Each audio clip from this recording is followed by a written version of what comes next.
16. I'm currently in Atlanta. I just want to talk to you guys about why I wasn't live the past couple of days. Is we actually surprised some people. Went home to where I'm from, Atlanta, Georgia. Ended up surprising my mom. Took her out to dinner. Surprised my best friend Drew. He did a young entrepreneur, the Young Hustlers meetup every other Thursday. Honestly, so impressed with the event. There's probably 45 people that came out, all ages 18 to 25, just killing it in different industries. A lot of people in aviation, e-commerce, real estate, a lot of different ventures. Just incredible to get inspired and to meet other people doing awesome things. And I got a lot of questions about aviation and a lot of people who are trying to get into the industry. And one thing is, how do you pay for flight school? Obviously, it's a huge expense, but the way you have to look at this first and foremost is it's a huge investment in yourself. Just like anything, if you want anything in life, you have to invest in yourself, or you make an investment and you get a return on your investment. So the way I like to think of it is I'll say like, oh, it's 60,000, 80,000. People are scared away by that. But at the end of the day, think of it like a rental property. You invest $100,000 into a rental property that might yield you, $1,000 a month.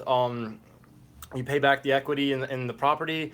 Just like a rental property, a college degree, you might pay 60, 80, 100, $200,000 for a college degree. You're investing in your education, and then you hope to get a return on that investment. And I can tell you first and foremost that if you go to flight school in today's market, in today's industry, you will get a return on that investment. You pay $60,000, $80,000, and it can be much, much less. There's ways that I'll talk about here in a second that you can go to flight school for much, much less than paying these big bucks for a big highly known school. Even ATP, a lot of these programs like Embry-Riddle college programs and stuff, there's other ways to do this.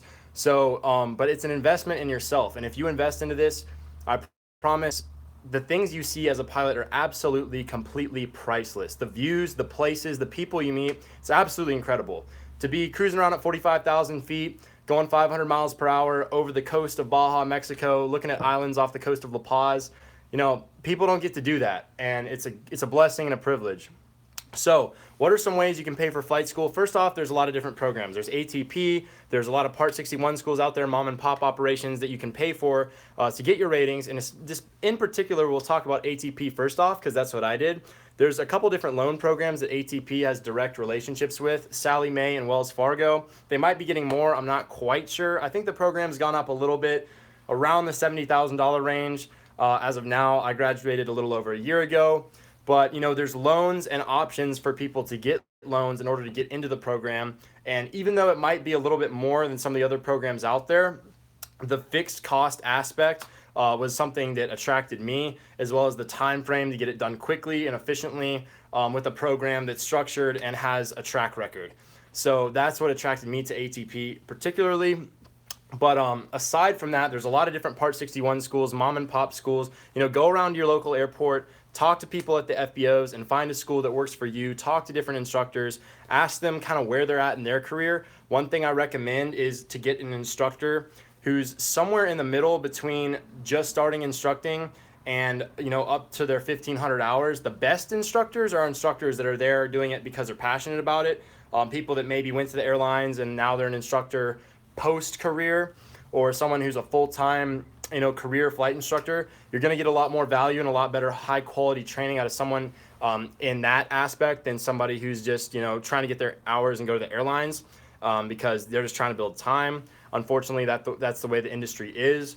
But if that is the case, and you can't afford a more high-end instructor, and you're put in a place where you're being taught by these people who are the typical flight instructor between their 250 and 1,500 hours, I recommend talking to them and seeing where they are in their hour time frame, and try and match yourself with an instructor at one of these Part 61 schools who's somewhere right around 750. I find that right when you get started instructing, you're pretty excited about it, you're passionate about it, but you don't have as much experience. So teaching some of the topics, it's trial and error, and you have to learn and kind of understand how to teach students. And then there becomes a time period right around 500 to 750 hours of dual given where you'll get really, really good at what you're doing and understand, what the process is, how to send people for check rides, what works, what doesn't work as an instructor, but you're not quite burnt out yet. Once you reach 1,500 hours, I see a lot of instructors get kind of burnt out and they're just ready to leave, which can be a problem. Andrew Hartz, I'm 5 hours away from my commercial pilot's license, not interested in being an instructor. There's a lot of different ways to build time. I made a video about 10 pilot jobs you can get with low time. I don't know if you've seen that or not. But yeah, skydiving, Ryan White, just recommend skydiving, banner towing. Just look into right seating, go around your FBO, ask to right seat in King Airs, Pilates, however you can help. Trade services, give value to whoever you can, and the industry is wide open. So that's what I'd recommend. So Part 61 school, you'll probably pay less money than something like ATP, and do it for a cheaper cost. You might have to pay as you go out of pocket. There's a lot of people that do that, pay as they go. They work and they pay for flying and do a trade-off. But then again, you want to maximize your time. So if you're only flying, once every 2 weeks, it's going to take you a lot longer, and you're going to go through a lot more money than if you just bust it out all in one thing. So that's why I wouldn't recommend, paying as you go in a long time period. I'd recommend, really going after your flight training over the course of about 1 year. And that way you get it done, you're flying consistently, you're constantly immersed in the material, and you're learning and you're growing as you're going along. Then I think there's pilot finance. There's a couple different loan options for Part 61 schools. Look into banks, look into private loans. You never know. Talk to a family member. If you really want it, figure out a way. So, I had a blessing in disguise. A friend of a family member ended up loaning me some money. I was able to go to flight school. I didn't come from riches. So there's always ways, pitch yourself, sell yourself, and you can make it happen. You can find an investor. There's programs through AOPA, EAA, different scholarships, the Young Eagles. There's Civil Air Patrol, different programs that will help you build time, help you get to where you want to be. Find a mentor, and particularly find someone who's done it.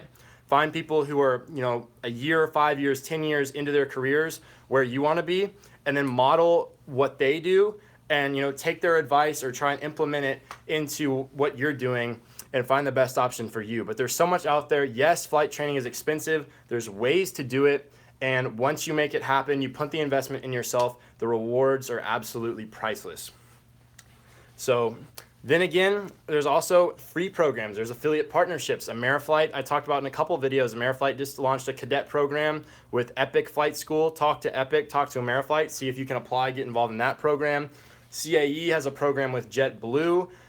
See if you can get into the JetBlue program. Then again, if you're going to a 4-year college, look into their bachelor's programs. If you can apply scholarships to their flight training aspect of their school, maybe you can get some help there from the college through different loan options. So there's tons of ways out there. Then again, another way, buy your own airplane. That sounds crazy off the bat. Oh my gosh, like buy a plane. But that's an investment in itself as well. I know a friend who got a share of a Cherokee 160 for $4,000. $4,000 for a share of an airplane.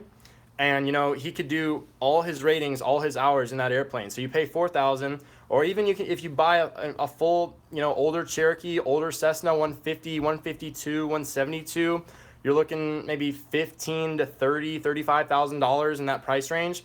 You pay for that initially, but then your operating cost per hour is going to be a lot lower. And if you can find someone around your local airport who, maybe they need to build time and they're a CFI, you exchange, you work out a deal with them, you work out a cheaper rate, or you got a friend, or even, hire somebody to do private instruction with you in your own airplane.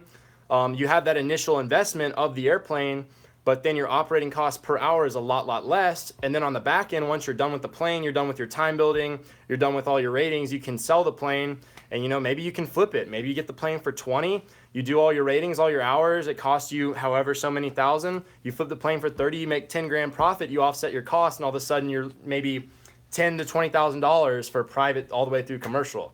So there's a lot of different tricks. Join Facebook groups, AOPA, any kind, just talk to people, go to FBOs, talk to different aircraft owners, talk to different flight schools, see what the options are out there, and there are ways to afford this. Yes, it's really expensive. Yeah, it's hard to break into the aviation industry, but there's such a need for pilots, and once you can get your hours, once you can get these ratings, it's a tough road, but once you make it happen, you'll reap the rewards, and you'll have an outstanding, fun, and fascinating career that you'll love for the rest of your life. If you're passionate about aviation like me, I'm sure you can understand and relate, and you'll really enjoy it. If there's anything I can do personally to help you guys, I'll put some links in the description on some of these programs, some of these opportunities, different scholarships, programs available. If I find out anything more, I'll let you guys know. I just know because I went to this entrepreneur meetup, my friend Drew Evans, the Young Hustler meetup, every other Thursday in Swanee, Georgia. If you are a young entrepreneur, a young professional in the area, I highly recommend going. I was there, and there was a lot of people looking to break into the aviation industry, but they didn't know how. You know, there's a lot of misinformation out there, and some people think the only way is the military. It's really surprising. So a lot of people came up to me and asked me, you know, what can I do? Where do I start? And that's why I wanted to make this video and to share this with you guys, any information I have. So if you have any questions, comments, anything